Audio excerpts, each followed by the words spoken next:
Capacitance of register C equal to 2 microfarad. C ಎಲ್ಲಿ ಇರ್ತೈತಿ? ಎರಡು ಐತೆ. ಈ ಸಿ ಇಲ್ಲಿ 2 ಐತೆ. ಹಾಂ ಇಲ್ಲಿ ಈಗ ಇಲ್ಲಿ ಜೋಡಿಸ್ಕೋಬೇಕು. ಆಮೇಲೆ ಇಂಡಕ್ಟನ್ಸ್ ಎಷ್ಟೈತಿ? 20 ಐತಿ. ಇಲ್ಲಿ ಇಂಡಕ್ಟನ್ಸ್ ಇಲ್ಲಿ 20 ಇಟ್ಕೋಬೇಕು. ಆಮೇಲೆ ರೆಜಿಸ್ಟೆನ್ಸ್ 22 ಐತೆ. ಇಲ್ಲಿ ರೆಜಿಸ್ಟೆನ್ಸ್ ಇಲ್ಲಿ 22 ಇಟ್ಕೋಬೇಕು. 22 ಇಟ್ಕೊಂಡು ಆಮೇಲೆ ಕನೆಕ್ಷನ್ ಮಾಡಬೇಕು. ಕನೆಕ್ಷನ್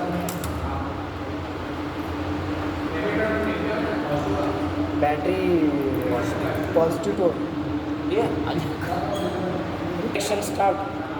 ಪಾಸಿಟಿವ್ ಇದು ಬ್ಯಾಟ್ರಿ ಪಾಸಿಟಿವ್ದಿಂದ ಇಲ್ಲಿ ಕನೆಕ್ಟ್ ಮಾಡಬೇಕು. Positive A C positive. A C positive. ಆಮೇಲೆ ನೆಗೆಟಿವ್ದಿಂದ ಎ ಸಿ ನೆಗೆಟಿವ್ ಕನೆಕ್ಟ್ ಮಾಡಬೇಕು. ಆಮೇಲೆ ಅಮ್ಮೀಟ್ರಿಂದ ಪ್ಯಾರಲಲ್ ಕನೆಕ್ಷನ್ ಅಮ್ಮೀಟ್ರದಿಂದ ಅಮ್ಮೀಟ್ರಿಗೆ. ಆಮೇಲೆ ರೆಜಿಸ್ಟರ್ದಿಂದ ಇಂಡಕ್ಟರ್. ಆಮೇಲೆ ಇಂಡಕ್ಟರ್ದಿಂದ ಕೆಪಾಸಿಟನ್ಸ್. ಈ ಒಂದೇ ಕನೆಕ್ಷನ್. ಆಮೇಲೆ ಕನೆಕ್ಟ್ ಮಾಡಿ ಮಲ್ಟಿಮೀಟರ್ ಕನೆಕ್ಟ್. ಇದು ರೆಜಿಸ್ಟರ್ ಇನ್ನೊಂದು ಎಂಡದಿಂದ ಅಮೀಟ್ರಿಗೆ ಮಲ್ಟಿಮೀಟರ್ ಕನೆಕ್ಟ್ ಮಾಡೋದು. ಮಲ್ಟಿಮೀಟರ್ನಾಗ ಮಿಲಿ ಆಂಪಿಯರ್ನಾಗ. ಆಮೇಲೆ ಇದು ಅನದರ್ ಎಂಡದಿಂದ ಇಂಡಕ್ಟನ್ಸ್ ಲಾಸ್ಟ್ ಎಂಡಿಗೆ ಕನೆಕ್ಟ್ ಮಾಡೋದು. ಆಮೇಲೆ ಇಂಡಕ್ಟನ್ಸ್ ಇದು ಇಂಡಕ್ಟನ್ಸ್ ಕೆಪಾಸಿಟನ್ಸ್. ಇಂಡಕ್ಟನ್ಸ್ ಎಂಡದಿಂದ capacitance last end. Connection complete. Value ಅಂತ ಹೇಳ್ಬಿಡು. ಸ್ವಿಚ್ ಆನ್ ಮಾಡೋದು.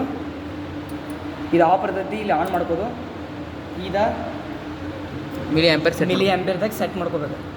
ಆಮೇಲೆ ಇಲ್ಲಿ 100ರಿಂದ ಇದು ಡಿ ಸಿ ಒಂದು ಇಲ್ಲಿ ಡಿ ಸಿ ಐತಿ, ಇದನ್ನು ಎ ಸಿ ಮಾಡ್ಕೋಬೇಕು. ಅಂದಾಗ ಇದು ಎ ಸಿ ಮಾಡ್ಕೊಂಡು ಆಮೇಲೆ ಈಗ 100 ಇಟ್ಕೋಬೇಕಂದ್ರೆ ಫಸ್ಟ್ 1000 ಹೋಗ್ಬೇಕು. 1000 ಹೋಯ್ತು ನಂತರ ಇದನ್ನು ಇನಿಷಿಯಲ್ದಿಂದ ತರಬೇಕು. ಇನಿಷಿಯಲ್ 100 ಇದು ಆಮೇಲೆ 100 ಸೆಟ್ ಮಾಡಬೇಕು.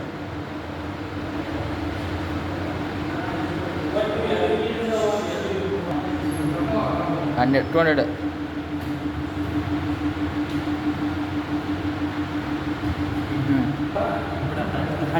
100 ಸೆಟ್ ಮಾಡ್ಕೋಬೇಕು.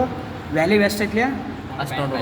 ಇಲ್ಲಿ 100 ಫ್ರೀಕ್ವೆನ್ಸಿ ಅಪ್ಲೈ 100 ಕರೆಂಟ ಎಷ್ಟು 1.5 ಬರ್ಕೋತ ಹೋಗೋದು. ಆಮೇಲೆ 200 ಇಡೋದು. 200 ಇಟ್ಟು ವ್ಯಾಲ್ಯೂ ಎಷ್ಟು ಬರುತ್ತೆ ಅಷ್ಟು ಬರ್ಕೋತ ಹೋಗೋದು. ಹೀಗೆ 900 ಮಟ್ಟ ಮಾಡ್ಕೊಂಡು ಹೋಗಬೇಕು. ಹೀಗೆ 900 ತನಕ ಮಾಡ್ಕೋತ ಹೋಗ್ಬೇಕು. 900ಗೆ ಎಷ್ಟಿದೆ ವ್ಯಾಲ್ಯೂ? 0.9. ಇಲ್ಲಿ 900ಗೆ 0.9 ಇಟ್ಕೋಬೇಕು. ಆಮೇಲೆ 1000ಕ್ಕೆ ಇದನ್ನು ಕ್ಲಿಕ್ ಮಾಡಬೇಕು. 10 ಕಿಲೋ ಹರ್ಟ್ಜ್ದಾಗ 10 ಕ್ಲಿಕ್ ಮಾಡಬೇಕು. ಆಮೇಲೆ ಮತ್ತೆ ಇದನ್ನು ಇನಿಷಿಯಲಿ ಸೆಟ್ ಮಾಡಬೇಕು. ಇನಿಷಿಯಲಿ ಇದ್ದಿದ್ದ ಮತ್ತು 1000 ಸೆಟ್ ಮಾಡಬೇಕು.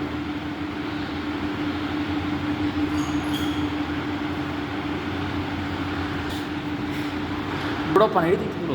ಗೊತ್ತು ಅಲ್ಲಿ ಮೇನಿದ್ದು 1000ಗೆ ಎಷ್ಟೈತಿ 1.2 ಅಂದ್ರೆ ಮತ್ತೆ ಇನ್ಕ್ರೀಸ್ ಆಗೈತೆ.